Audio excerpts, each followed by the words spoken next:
Hey everybody, Mo here, and today I'm going to bring you guys some 5 tips, basically just some tips that I wish I would have known when I started playing, as well as tips to help you carry and help you get better at Swarm and make the game easier for you, your friends, the random people you queue with matchmaking. So tip number 1, and the biggest tip, is have fun. Okay, that's not really a tip. I just want to let you guys know that it is a fun game mode. There's a lot of things you can do to optimize your gameplay and optimize, what you do. But at the end of the day, it is fun game mode. So if someone isn't doing great, it's mostly just don't flame your teammates, which is the real tip number 1. Don't flame your teammates. Don't get upset at people. Offer help. But I promise you, if you're matchmaking, this really is a matchmaking advice. You're not going to be very helpful or make people really enjoy the game and build the community if you're just flaming them because they don't have an optimal build, they don't know how to evolve, all that type of stuff for you. So try not to do that. So tip number 2, and the first tip that you actually apply to yourself, and the rest of these are tips that you apply to yourself. That's not just tips like, tip number 1, be nice. Tip number 2, learn the evolution tree. This is something that actually took me way too many games to really know how it worked. For those of you that don't know, whenever you pick an augment, pick a weapon, sometimes it'll show you a stat underneath it, or vice versa. When you pick a stat, it'll show you a weapon underneath it.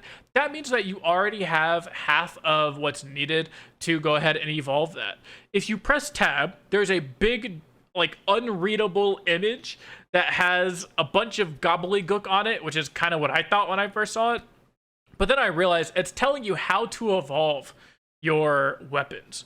So for those of you that don't know, to evolve your weapons, you need to have a passive that corresponds with it.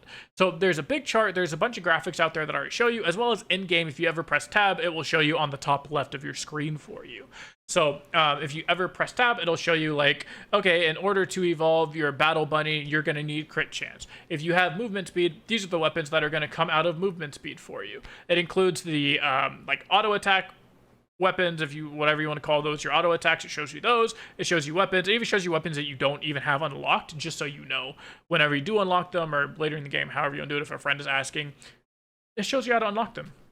So that's the first thing, first tip of unlocking, is learn the unlock tree, or at the very least, understand how to read. So you see here, I have 2 options. Both of them have a semi-option underneath it. That's telling me that I have the other half of the weapon to be able to evolve it for you. So that is really, really useful and will really help you maximize your builds, maximize your damage or your tankiness or whatever you're trying to do in your role. That will really take you to that next level of being able to solo the extreme bosses and solo the hard bosses, or carry your friends whenever you're playing with them, or carry in the match-made lobbies to get your quest done. All that type of stuff. You'll really just notice a huge DPS output and tankiness output when you start to get to the place where you're evolving all of your weapons consistently. The next tip also goes with evolving, which is learn how access cards work. For those of you that don't know, access cards is actually the only way you can evolve your skills, assuming you don't have literally everything else leveled, or points and everything else when you're leveling up. So to evolve an item or a weapon, you need to get an access card. An access card will always evolve your weapon if it is level 5 and you have the passive needed for it. If you don't have it at level 5 and the passive needed for it, it kind of just randomly gives you a level into something.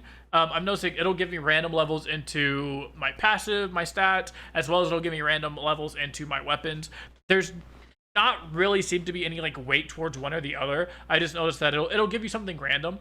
So what you can do is actually not pick up the access cards immediately. If you know you're about to get a whole bunch of loads of XP and you have something at level 4, like a weapon at level 4, you can just go around, pick up XP, get that weapon to level 5, and now when you go and pick up that access card, it will guarantee you to evolve. This is how you see the crazy clips of people evolving Yasuo. I've evolved the Yasuo auto attack, Steel Tempest, the most broken weapon in the game. I've evolved that at just under 3 minutes one time because I just had it offered to me multiple times. I picked it as leveled up. I got crit as an option, and then I leveled it up before taking my first access card from a mini boss. And then that way, whenever I did pick up the access card, the only option I had was I already had the level 5 Steel Tempest. So it just upgraded it because access cards will guarantee evolve your weapon if you have it at level 5. If you have 2 at level 5, it kind of just flips between the 2.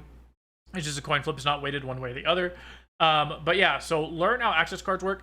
Uh, I promise you, if you try that in a matchmade game, it's not going to work. There's going to be at least one person in your lobby that doesn't either know that about access cards or just doesn't care about that strategy, and they're just there to have fun. So don't get too pressed if people do that in your random matchmade games. But when you're playing with your friends, or if you're trying to solo an extreme level boss and you're just wanting the most optimized path possible, go ahead and save the access cards. You want to save them till after Yumi also, in case you get the Yumi buff that says get bonus 5% damage for every access card you pick up. If you wait to pick up the access cards till after that, boom, you just got a bonus, 5, sometimes 10% damage buff off of that. And then outside of that, though, you kind of just want to save access cards for when you're able to evolve. Early on in the game, like if you aren't in a spot where you're high rolling something to level 5 already, let's say you just have 3 different weapons, they're all level 1, and you got an access card, just pick up the access card. Like, you're so far off of level 5 and so far off of evolving something, you'll just have better tempo and have a better game outcome on average if you just tempo out the access card and just take that whenever you're ready for it. So, and then you'll eventually find it. Same whenever, like, if you beat a boss, if you have 6 access cards laying around, and you literally aren't going to need all 6 of those access cards to evolve everything anyways, because you only have 5 weapon slots. You can pick an access card up type thing.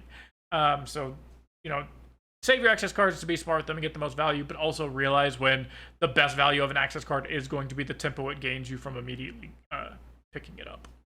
The next tip is going to be, so tip number 4 now, is going to be play for yourself, but also learn how to play for your team. And this is going to be a match-made game, or if you're just looking to carry your friends, maybe they're not the highest level, or they don't have the most evolutions out there, the most upgrades outside of the game. Learn to play for yourself. Set yourself up for success. Say, I'm not going to rely on my team to help me. I'm going to try and set myself up to succeed by myself. But also be a team player. Don't be that guy that just runs out solo to try and maximize your damage numbers and be like, oh, we lost, but look, I did the most damage. Because losing is losing. Like, that doesn't help anybody, You're not going to gain more gold from having more damage if you guys lose. If you guys lose, it's just, you lose. That's it. You're not going to gain, you're not going to lose less LP because there's no LP out there or anything like that, right? So you see here, like, I set myself up to go ahead and do the Belveth quest by myself, because I realize my team's probably not the greatest. They're not going to really come and help me, but I have Misfortune Boon above my head, and I have Ultimate available to me. So depending on what it is, I've set myself up with the greatest options to succeed in this Belveth quest. So even if all 3 of my other teammates die right here, or they have to leave their circle or whatever it is, I have my Ice Block available, I have the Misfortune Boon for at least half of this quest, and I have my ultimate if I absolutely need it. So I've really found a lot of ways to try and make myself the most likely odds of being successful here. I get my Uwu Blaster, so now I'm even ready to, once we win this, I can pick up the access card. See, I'm checking right here to see if any of my teammates are at level 5 with anything.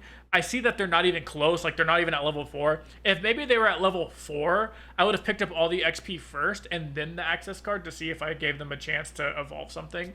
But they just weren't close at all, really. So I went ahead and just picked it up. So what you can take from that is do things to make sure you can help your team as much as possible, whether that's tank, do DPS, support your team with your ultimate, whatever it is. Help your team. Be a team player first, but also set yourself up to succeed at the same time. If you can master that, you'll find yourself being able to carry a lot of games that kind of seem unwinnable, and also you'll just look like the cool guy, which is really what 99% of you want when you play with your friends that don't have as many upgrades as you, or you play in a random lobby. We all know what we all want here. Everyone's trying to be the cool guy, the guy that does the most damage by a mile, or is the only person alive. It's like, oh, all 3 of my teammates are down, now they're all watching you, and you have to revive, and you look so skillful surviving. Like, everybody wants to peacock, everyone wants to be that guy. So that's how you can do this, by setting yourself up for success, but also be a team player. Because if you're just out there not helping your team at all, they're failing Belveth quest, they're constantly going down there in death loops, but you're still just over there in the corner having fun, like, they're just gonna resent you. Like, they're just gonna not like you, because you essentially made the mode harder but you refuse to help them. So the biggest thing is to, again, I'm going to say it one more time, set yourself up to succeed. Don't rely on your team, but be a team player and help your team when they need you. So here's another spot where I feel comfortable being able to do the Yuumi quest by myself. I'll have my ult up soon. I'm pretty well advanced as far as my levels go. I even have an evolved Uwu Blaster, so we're chilling, right? And the last and final tip I'm going to give you guys that will really help you succeed is just keep playing and learn from your mistakes. Try out as many different builds as you can. Figure out what works for your playstyle, because not everybody's playstyle is the same. You know, I have a friend who's really, really good on Leona. He's really good at Leona. He's the best Leona I've seen play. He's always near the top with damage numbers. Like, yeah, he'll get out damaged by the Yasuo and the Xayahs, like, you know, the really good Yasuos and the good Xayahs. But in match-made lobbies, he's doing the most damage some of the times in match-made lobbies with Leona, while also tanking.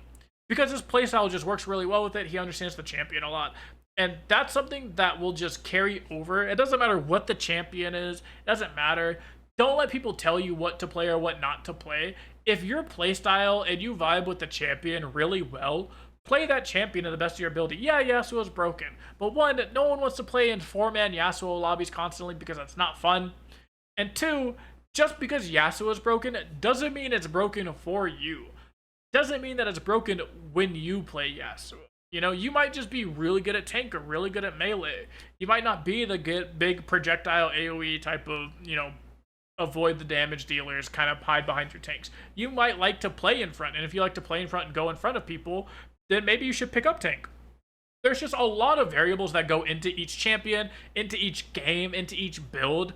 Find the build and the champion and all that you just enjoy playing, and you'll have not only a lot more success in the game, but you'll just have a much better time.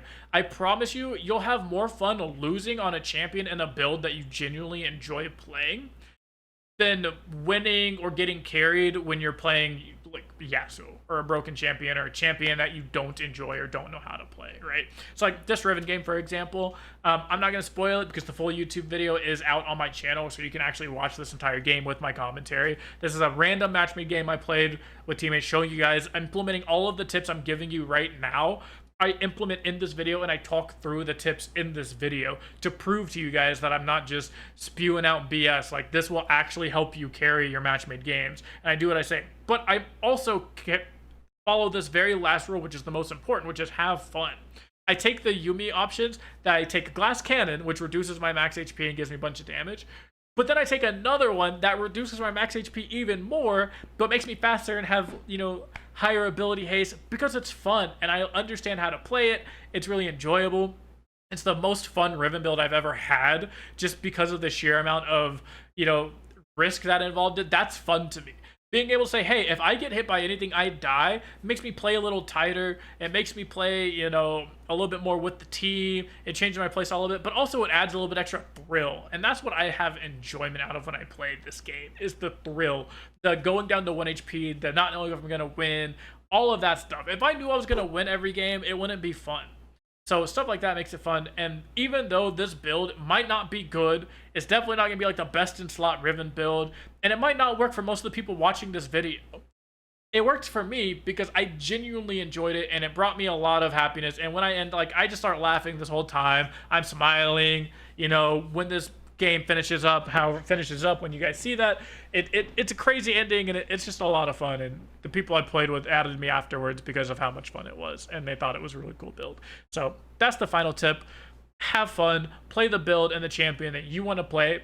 You'll have way more fun and way more success doing that than just forcing the broken character, forcing the broken items, forcing the broken builds.